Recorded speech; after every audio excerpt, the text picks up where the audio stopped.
గత కొద్ది రోజులుగా ఆంధ్రప్రదేశ్లో వర్షాలు బాగానే కురుస్తున్నాయి.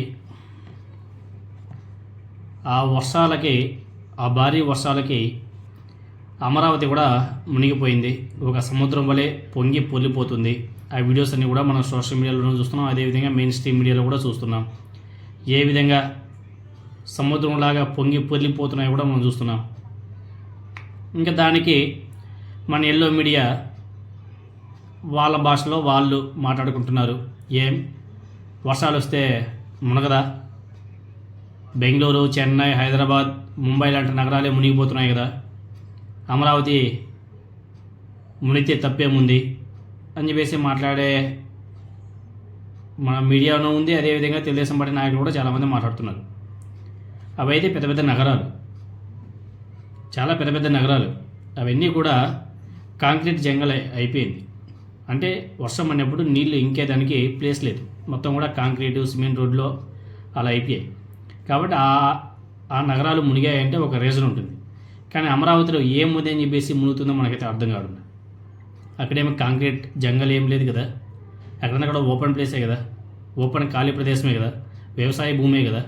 వర్షాలు వస్తే వాటర్ ఇంకిపోవాలి కదా, మళ్ళీ ఎందుకు సముద్రంలాగా పొంగి పొంగిపోతుందో ఒకసారి ఆలోచన చేయాల్సిన అవసరం కూడా ఉంది. అదేవిధంగా ఇప్పుడు అమరావతి ముంపు ఏదైతే ఉందో దానికి తప్పు అంటే దానికి కారణం ఎవరు? కూటమి ప్రభుత్వం కదా, చంద్రబాబు నాయుడు గారి యొక్క నెగ్లిజెన్సీ కదా, ఆ ప్రభుత్వం యొక్క ఫెయిల్యూర్ కదా. వాటి గురించి ఎవరు కూడా ప్రస్తావించలేదు. అరే ఈ విధంగా వర్షాలు వస్తూ ఉంటే, ఆ విధంగా మునిగిపోతూ ఉంటే పెట్టినటువంటి డబ్బులు అక్కడ కన్స్ట్రక్షన్ చేస్తుంటారు, కొట్టుకుపోతూ ఉంటాయి. కన్స్ట్రక్షన్ చేస్తారు, కొట్టుకుపోతాయి, మునిగిపోతాయి. మళ్ళీ కన్స్ట్రక్షన్ చేయాలా, వాటర్ని అంతా కూడా ఎత్తిపోయాలా, ఎత్తిపోతల పథకం లాగా వాటిని తీస్తూ ఉండాలా, వస్తూ ఉంటాయి తీస్తూ ఉండాలా, ఎత్తిపోయేలా మళ్ళీ వస్తాయి వాటర్. అయ్యే ఊరికే ఎత్తిపోయాలంటే ఊరికే అయిపోదు కదా, దానికంతా కూడా డబ్బులు అయితే ఖర్చు పెట్టాలి కదా. డబ్బులు అయినా దానికి ఏమన్నా సరే 1 లక్ష 2 లక్షల రూపాయలు ఖర్చు పెడితే సరిపోతుందా? కాదే, అది ఒక కంటిన్యూషన్ ప్రాసెస్. కోట్ల రూపాయలు ఖర్చు పెట్టాలి. అవన్నీ కూడా వృధా కదా. మరి కట్టిన కట్టడాలు అవన్నీ కూడా మునిగిపోతాయి. మళ్ళీ అక్కడంతా కూడా అది పెద్ద ప్రాసెస్ అయిపోతుంది కదా. దాని గురించి ఎవరు ఆలోచించట్లే. మునుగుతుంది, అన్ని నగరాలు మునుగుతున్నాయి కాబట్టి అమరావతి కూడా మునిగిపోతుంది. అమరావతి అయినా పెద్ద నగరమా, పట్టణమా? అదే ఈవెన్ అది పల్లెటూరు కూడా అదే, అది ఓపెన్ ప్లేస్. అది ఎట్లా మునిగిపోతుందో ఒకసారి మీరు అందరూ కూడా సమాధానం చెప్పుకోవాల్సిన అవసరం కూడా ఉంది. దానికి సంబంధించి ప్రజాశక్తి వాళ్ళు కూడా రాశారు. వాళ్ళు ఏం రాశారంటే, అమరావతి ముంపు తప్పేవరిది, బయటకు పోవాలంటే కనీసం 1 వారం రోజులు పడుతుందంట. ఆ వాటర్ అంతా కూడా బయట తోయాలంటే ఎన్ని రోజులు పడుతుందో. ఇంకా జనాలు ఆఫీసుల నుంచి ఇళ్ళ నుంచి బయట రావాలంటే 1 వారం రోజులు పడుతుందంట. మరి అక్కడంతా కూడా క్లియర్ అవ్వాలంటే ఇంకెన్ని రోజులు పడుతుందో ఒకసారి మనందరం కూడా ఆలోచన చేసుకోవచ్చు. అమరావతి రాజధాని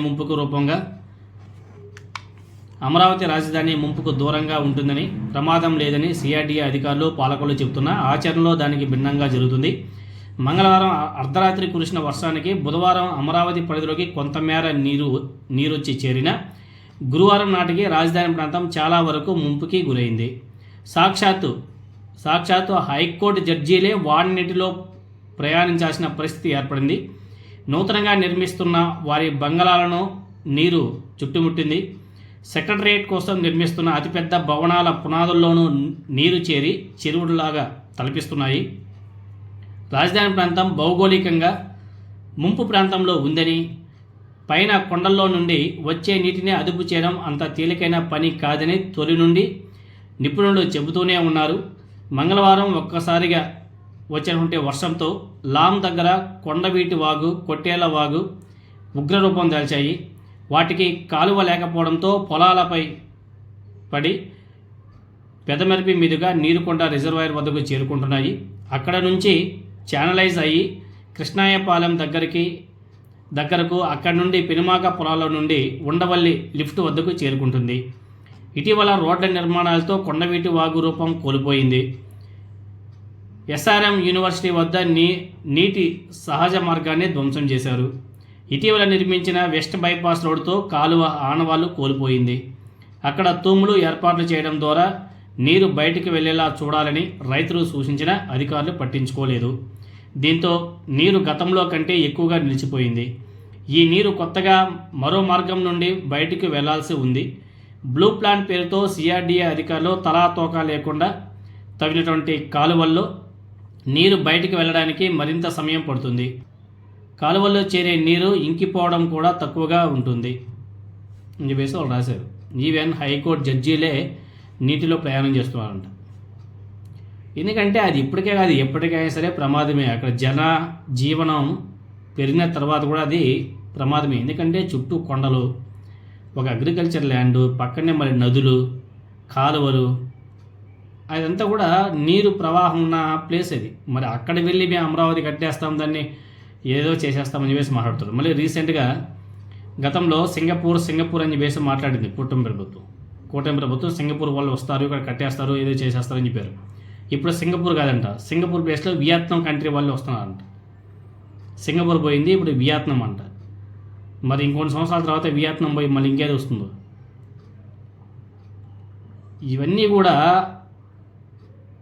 చెప్పుకోవడానికి బాగానే ఉంటాయి, కానీ రియాలిటీగా చేయడం చాలా కష్టం.